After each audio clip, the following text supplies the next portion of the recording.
Welcome to Kalpavriksha academy KBR school.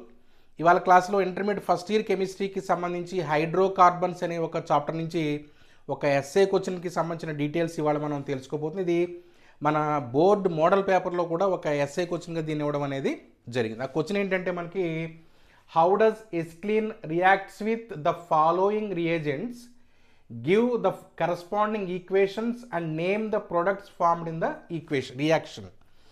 అయితే మనకి ఎస్క్లీన్ అనేది ఈ క్రింది రియేజెంట్స్తో ఏ విధంగా చర్య జరుపుతుంది, దానికి సంబంధించిన ఈక్వేషన్స్, ఆ ఈక్వేషన్స్లో వచ్చినటువంటి ప్రొడక్ట్స్ యొక్క పేర్లతో సహా రాయమనేది ఈ క్వశ్చన్ యొక్క సారాంశంగా ఉంది. ఇక్కడ ఆ రియేజెంట్స్ ఏంటి, మనకి ఇక్కడ వాటర్తో ఎట్లా రియాక్ట్ అవుతుంది, హైడ్రోజన్తో ఎట్లా రియాక్ట్ అవుతుంది, హెలోజన్స్తో ఎట్లా రియాక్ట్ అవుతుంది, అండ్ హైడ్రోజన్ హ్యాలైడ్తో ఎస్క్లీన్ అనేది ఎలా రియాక్ట్ అవుతుందో ఈ పర్టికులర్ రియేజెంట్స్తో మనం స్టేట్మెంట్ కమ్ ఈక్వేషన్, దానికి సంబంధించిన పేరు మనం రాయాల్సిన అవసరం ఉంటుందన్నమాట. ఫస్ట్ ఇది మనకి ఇక్కడ ఏ రియేజెంట్తో రియాక్ట్ అవుతుందో రాయాలి. మనకి ఇక్కడ వాటర్తో ఏ రకంగా రియాక్ట్ అవుతుందో చూద్దాం. 1 molecule of water adds to acetylene on warming with mercuric sulfate and dilute sulfuric acid at 333 kelvins to form carbonyl compounds. అంటే మనకి ఏమవుతుంది ఇక్కడ, మనకి ఇక్కడ ఈ ఎస్క్లీన్ అనేటటువంటి కాంపౌండ్ ఈ పర్టికులర్ టెంపరేచర్ దగ్గర మనం వేడి చేసినప్పుడు దాన్ని వేడి చేస్తాం. దేని ప్రెజెన్స్లో వేడి చేస్తున్నాం, ఒకటి మెర్క్యూరిక్ సల్ఫేటు అండ్ రెండోది డైల్యూట్ సల్ఫ్యూరిక్ యాసిడ్. ఈ రెండింటి యొక్క ప్రెజెన్స్లో ఎస్క్లీన్గా మనం ఈ పర్టికులర్ టెంపరేచర్ హీట్ చేస్తే, వార్మ్ చేస్తే మనకు ఆటోమేటిక్గా మనకి ఏమవుతుందంటే కార్బోనైల్ కాంపౌండ్స్ అనేటటువంటి ప్రొడక్ట్స్ మనకి ఇక్కడ ఏర్పడుతున్నాయి అన్నమాట.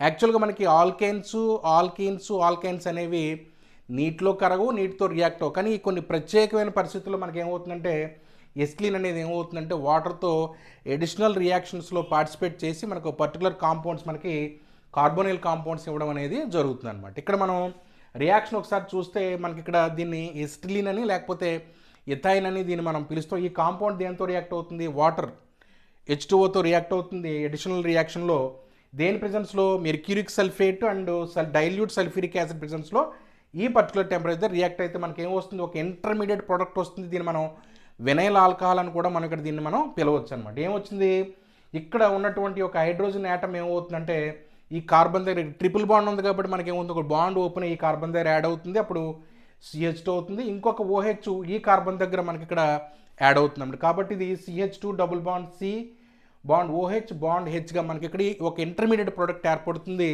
ఈ ప్రోడక్ట్ ఏమవుతుందంటే ఐసోమెరైజేషన్ ప్రాసెస్లో, అంటే ఫర్దర్గా ఇంకొక ఐసోమర్గా ఇది ఏమవుతుంది, ఇది కన్వర్ట్ అవుతుంది అనమాట. ఈ ప్రాసెస్లో అణుసాదృశ్యీకరణం అని పిలుస్తాం అనమాట. ఇంకొక ఐసోమర్గా, అంటే మన ఐసోమర్ అంటే ఏంటి, మనకి ఇక్కడ సేమ్ మనకి ఇక్కడ రెండింటికి కెమికల్ ఫార్ములా ఒకటి ఉంటుంది కానీ స్ట్రక్చర్లో డిఫరెన్స్ ఉంటుందన్నమాట. అలాంటి ఫైనల్ ఒక ప్రోడక్ట్ ఇక్కడ ఏర్పడుతుంది. ఆ ప్రోడక్ట్ పేరు ఏంటంటే మనకి ఇక్కడ ఇథనాల్ అనేటటువంటి ఒక ప్రోడక్ట్గా మనకి ఇక్కడ ఏర్పడుతుంది. దీన్ని మనం కార్బోనైల్ కాంపౌండ్ అని పిలవచ్చు. ఇథనాల్ని మనం ఏం పిలవచ్చు అంటే ఎసిటాల్డిహైడ్ అనేటువంటి ఇంకొక పేరుతో కూడా దీన్ని మనం పిలవచ్చు అనమాట. ఇక్కడ మీరు రాయాల్సింది ఇథనాల్ NaL అని రాయాలి, NOL కాదు, NaL అని రాయాలి, ఆల్ అని రాయాలన్నమాట. ఏమవుతుంది, ఇక్కడ అడ్జస్ట్మెంట్ జరుగుతుందండి. ఇక్కడ ఉన్నటువంటి OHలో ఉన్న ఒక H ఇక్కడ CH2 దగ్గరికి షిఫ్ట్ అయితే ఆటోమేటిక్గా మనకి ఏమవుతుంది, CH3 C double bond O CHగా మారుతుంది అనమాట. అంటే ఐసోమెరైజేషన్ ప్రాసెస్లో మనకి ఇక్కడ ఈ ప్రోడక్ట్ ఏర్పడుతుంది. రెండోది మనకి ఇక్కడ హైడ్రోజన్తో ఎట్లా రియాక్ట్ అవుతుంది, హైడ్రోజన్తో రియాక్ట్ అయినా లేకపోతే మనకి ఇక్కడ హెలోజన్తో రియాక్ట్ అయినా లేకపోతే హైడ్రోజన్ హ్యాలైడ్తో రియాక్ట్ అయినా 2 మాలిక్యూల్స్తో రియాక్ట్ అవుతాయి. 2 స్టెప్స్లో రియాక్షన్ జరుగుతాయి అనమాట. ఇక్కడ నుంచి మీరు గుర్తుపెట్టుకోవాలి, ఫస్ట్ స్టెప్ సెకండ్ స్టెప్ కింద రియాక్షన్ మనం ఇక్కడ రాయాల్సిన అవసరం ఉంటుంది. ఇక్కడ acetylene undergoes addition reaction with hydrogen in the presence of nickel catalyst and gives ethylene and then ethane. అంటే ఫస్ట్ స్టెప్లో మనకి ఇక్కడ వచ్చేటటువంటి ప్రోడక్ట్ ఏంటంటే ఎథిలీన్ వస్తుంది. రెండో స్టెప్లో వచ్చే ప్రోడక్ట్ ఏంటంటే ఈథేన్ అనేటువంటి ప్రోడక్ట్ వస్తుంది. దేని నుంచి వస్తుంది, మనకి ఇక్కడ ఎస్క్లీన్ అనేది దేంతో రియాక్ట్ అవుతుంది, హైడ్రోజన్తో ఎడిషన్ రియాక్షన్లో పార్టిసిపేట్ చేయడం వల్ల, అది కూడా నికెల్ క్యాటలిస్ట్గా ఉన్నప్పుడు ఈ రియాక్షన్ జరిగేటప్పుడు ఈ యొక్క ప్రోడక్ట్స్ రావడం అనేది జరుగుతుంది. ఒకసారి చూస్తే ఇది ట్రిపుల్ బాండ్, ఇదేమో డబుల్ బాండ్, ఇదేమో సింగిల్ బాండ్ మనకి ఇక్కడ. అంటే ఇది ఎస్క్లీన్ ఆర్ ఎథైన్ అనుకున్నాం మనం. ఇది హైడ్రోజన్తో యాడ్ అవుతున్నప్పుడు దేని ప్రెజెన్స్లో యాడ్ అవుతుంది, నికెల్ ప్రెజెన్స్లో యాడ్ అవుతున్నప్పుడు ఇక్కడ ఉన్నటువంటి ఒక బాండ్ ఓపెన్ అయ్యి ఇక్కడ ఉన్నటువంటి ఒక కార్బన్ దగ్గరికి ఒక హైడ్రోజన్, ఇక్కడ ఉన్న కార్బన్ దగ్గరికి ఒక హైడ్రోజన్ మనకి ఇక్కడ యాడ్ అవుతాయి. అప్పుడు ఏమవుతుంది, మనకి ఇది CH2 అవుతుంది. ఇక్కడ కూడా డబుల్ బాండ్ ఉంది.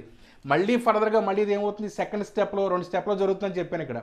సెకండ్ స్టెప్లో మళ్ళీ ఇంకొక కార్బన్ ఇక్కడ, ఇంకొక కార్బన్ ఇక్కడ దగ్గర ఒక హైడ్రోజన్ మనకి ఇక్కడ రియాక్షన్లో మనకు రావడం వల్ల ఏమవుతుందంటే ఇక్కడ CH3 బాండ్ CH అనేటువంటి ప్రోడక్ట్ ఏర్పడుతుంది. ఇక్కడ మనకు వచ్చిన ప్రొడక్ట్స్ పేరు ఇక్కడ ఒకటి ఎథిలీన్, రెండోది ఈథేన్. దీని పేరు ఎథిలీన్ వస్తుంది, లేకపోతే ఈథీన్ అని అంటాం దీన్ని. రెండోది ఏమవుతుందంటే మనకి ఇక్కడ ఈథేన్ అనేటువంటి ప్రోడక్ట్ ఇక్కడ మనకి ఇక్కడ ఏర్పడుతుంది. అంటే కేవలం ఈ యొక్క 2 స్టెప్లు జరగడానికి కారణం ఏంటంటే ఈ యొక్క ఆల్కైన్స్లో ఏదైతే ఎస్క్లీన్ ఉందో దాంట్లో మనకి ట్రిపుల్ బాండ్ ఉండడమే దీని యొక్క ప్రధానమైన కారణంగా దీన్ని మనం ఇక్కడ చెప్పొచ్చు అనమాట. నెక్స్ట్ మన దేంతో రియాక్ట్ అవుతుంది మన ఇక్కడ హెలోజన్స్తో ఎట్లా రియాక్ట్ అవుతుంది మనం ఇక్కడ చూద్దాం.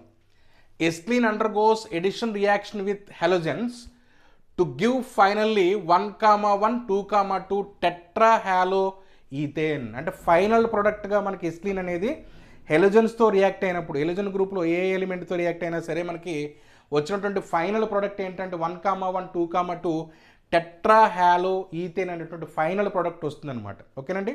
అయితే మనకు 2 స్టెప్స్లో అనుకున్నాం కాబట్టి ఇక్కడ ఏమవుతుంది, ఇక్కడ dihaloalkene is formed in the first step. అంటే ఫస్ట్ స్టెప్లో మనకు వచ్చిన ప్రోడక్ట్ ఏంటంటే డై హ్యాలో ఆల్కీన్ వస్తుంది. ఇది మళ్ళీ ఏమవుతుంది, which then adds on another molecule of halogen to give tetra hello ethane అనమాట. అంటే ఏంటి, ఇక్కడ ఫస్ట్ స్టెప్లో ఇది వస్తుంది, నెక్స్ట్ స్టెప్లో మనకి ఫర్దర్గా ఇంకొక హలోజన్ గ్రూప్ ఎలిమెంట్తో మళ్ళీ రియాక్ట్ అయినప్పుడు మనకి ఏమవుతుందంటే ఫైనల్ ప్రోడక్ట్గా మనకి ఇక్కడ ఈ ప్రోడక్ట్ వస్తుంది అనమాట. ఎలా ఉందో ఒకసారి మనం చూస్తే ఇది ఎస్క్లీన్. మనం ఇక్కడ ఏం తీసుకున్నాం, మనం ఇక్కడ హెలోజన్ ప్లేస్లో బ్రోమిన్ తీసుకున్నాం కాబట్టి ఏమొస్తుంది, ఈ యొక్క బ్రోమిన్ రాడికల్స్ ఏమవుతుందంటే ఇక్కడ ఈ ట్రిపుల్ బాండ్లో ఒక బాండ్ ఓపెన్ అయ్యి ఒక కార్బన్ దగ్గర ఒక బ్రోమిన్ రాడికల్, రెండో కార్బన్ దగ్గర రెండో బ్రోమిన్ రాడికల్ మనకి యాడ్ అయినప్పుడు మనకి ఏమొస్తుంది, మనకి ఇక్కడ 1,2 డైబ్రోమో ఈథీన్ అనేటటువంటి ఫస్ట్ స్టెప్లో ఒక ప్రోడక్ట్ వస్తుంది అనమాట. ఇక్కడ ఏం రాసాం మనం, డై హ్యాలో ఆల్కీన్ అన్నాం. అంటే హ్యాలో ప్లేస్లో మనం ఇప్పుడు ఏం ఉపయోగించాం, బ్రోమిన్ కాబట్టి దీని పేరు ఏమవుతుందంటే 1,2 డైబ్రోమో ఈథీన్ అనేటువంటి ఒక ప్రోడక్ట్ ఇక్కడ వచ్చిందనమాట. ఇది ఫర్దర్గా మళ్ళీ ఏమైంది, ఇక్కడ మన ఇంకొక బ్రోమిన్ మాలిక్యూల్తో రియాక్ట్ అయినప్పుడు మనకి ఏమవుతుంది, అక్కడ ఈ ప్రోడక్ట్ ఏంటి మనకి ఇక్కడ 1,2 డైబ్రోమో ఈథీన్ కదా, ఇది మళ్ళీ దేంతో రియాక్ట్ అవుతుంది, మళ్ళీ ఒక బ్రోమిన్ మాలిక్యూల్తో రియాక్ట్ అయినప్పుడు ఇంకొక బ్రోమిన్ రాడికల్ ఇంకొక కార్బన్ దగ్గర ఈ కార్బన్ దగ్గర మనకి ఇక్కడ యాడ్ అవుతాయి అనమాట. మనకి ఇక్కడ అప్పుడు ఏమవుతుంది, మనకి ఇది ఫస్ట్ కార్బన్ దగ్గర 2 బ్రోమిన్ రాడికల్స్, రెండో కార్బన్ దగ్గర 2 బ్రోమిన్ రాడికల్స్ కాబట్టి దీని పేరు ఏమవుతుంది 1,1 2,2 టెట్రా. ఎందుకంటే 4 ఉన్నాయి కాబట్టి టెట్రా ఏమున్నాయి మనకి ఇక్కడ బ్రోమిన్లు ఉన్నాయి కాబట్టి బ్రోమో కాంపౌండ్ ఏంటి మనకి సింగిల్ బాండ్స్ ఉన్నాయి కాబట్టి ఈథేన్ అని దీన్ని మనం పిలవాల్సిన అవసరం ఉంటుందన్నమాట. ఇది గుర్తుపెట్టుకోండి. ఓకేనండి. ఇక్కడ మనం హ్యాలో అని మనం ఉపయోగించాం మనకి కామన్గా హెలోజన్స్తో కాబట్టి ఇక్కడ కూడా మనం హ్యాలోని ఉపయోగించాం, కానీ మనం ఉపయోగించింది బ్రోమిన్ కాబట్టి ఈ పేర్లు మనం ఇక్కడ లాగా రాయాల్సిన అవసరం ఉంటుందన్నమాట. ఈ లాస్ట్ ఏజెంట్ ఏంటి మనకి ఇక్కడ హైడ్రోజన్ హ్యాలైడ్తో. హైడ్రోజన్ హ్యాలైడ్ అంటే HBr కానీ HCl కానీ HIతో కానీ మనకి ఇక్కడ రియాక్ట్ అవుతుంది. మనం ఈ రియాక్షన్లో తీసుకున్నటువంటి హైడ్రోజన్ హ్యాలైడ్ ఏంటంటే హైడ్రోజన్ బ్రోమైడ్ HBr అని తీసుకోవడం జరిగింది. ఇది గుర్తుపెట్టుకోండి. 2 molecules of hydrogen halides add to ఎస్క్లీన్ టు ఫార్మ్ జెమ్ డైహాలైడ్స్. అంటే ఫైనల్ ప్రోడక్ట్ మనకి ఇందులో ఏమొస్తుందంటే ఈ పర్టికులర్ హైడ్రోజన్ హ్యాలైడ్తో రియాక్ట్ అయినప్పుడు జెమ్ డైహాలైడ్స్ వస్తాయన్నమాట. ఈ జెమ్ డైహాలైడ్స్ అంటే అర్థం ఏంటంటే ఒకటే కార్బన్కి 2 హలోజన్ యాటమ్స్ అనేవి అటాచ్ అయి ఉన్నప్పుడు అలాంటి వాటిని మనం పిలవాల్సిన పేరు జెమ్ డైహాలైడ్స్ అని మనం ఇక్కడ పిలవాల్సి ఉంటుంది. ఇక్కడ చూస్తే ఎస్క్లీన్ దేంతో రియాక్ట్ అవుతుంది, హైడ్రోజన్ బ్రోమైడ్తో రియాక్ట్ అవుతుంది. ఇక్కడ ట్రిపుల్ బాండ్ ఉంది, ఒక బాండ్ ఓపెన్ అయితే ఇక్కడ ఉన్నటువంటి హైడ్రోజన్ ఏమవుతుందంటే ఒక కార్బన్ దగ్గర యాడ్ అవుతుంది, అప్పుడు CH2 అవుతుంది. ఇక్కడ ఉన్నటువంటి బ్రోమైడ్ ఏమవుతుందంటే ఈ కార్బన్ దగ్గర యాడ్ అవుతుంది కాబట్టి ఇక్కడ ఒక intermediate product CH2 double bond CHBr అనేది ఏర్పడి దీని పేరు బ్రోమో ఈథీన్ అనమాట. బ్రోమో ఈథీన్ అని గుర్తుపెట్టుకోండి. ఇక్కడ ఈ ప్రోడక్ట్ మళ్ళీ ఏమవుతుంది, ఇంకొక మాలిక్యూల్ అంటే మనకి ఏం రాసుకున్నాం 2 molecules అని రాసాం, ఇంకొక హైడ్రోజన్ బ్రోమైడ్తో రియాక్ట్ అయినప్పుడు ఏమవుతుంది మనకి ఇక్కడ ఒక హైడ్రోజన్ ఏమో ఇక్కడ యాడ్ అవుతుంది, ఇక్కడ యాడ్ అయిపోతుంది, ఇంకొక బ్రోమిన్ ఏమో ఇక్కడ యాడ్ అవుతుంది అనమాట. ఒక హైడ్రోజన్ ఇక్కడ ఒక బ్రోమిన్ ఇక్కడ కాబట్టి ఏంటి CHBr2 CH3గా మనకి ఇక్కడ దీన్ని రాయడం జరిగింది. ఇక్కడ కాంపౌండ్ పేరు ఇక్కడ ఒకటే కార్బన్ దగ్గర 2 బ్రోమిన్స్ ఉన్నాయి కాబట్టి 1,1 డై బ్రోమో ఈథేన్ సింగిల్ కాబట్టి ఈథేన్ అని ఈ కాంపౌండ్ మనం ఇక్కడ పిలవాల్సిన అవసరం ఉంటుందన్నమాట. ఇవి పర్టికులర్గా మనకి ఇక్కడ ఎస్క్లీన్ అనేటటువంటి యొక్క కాంపౌండ్ ఈ 4 రియేజెంట్స్తో రియాక్ట్ అవ్వడం, దానికి సంబంధించిన ఈక్వేషన్స్, దానికి సంబంధించినటువంటి పేర్లు. Thank you.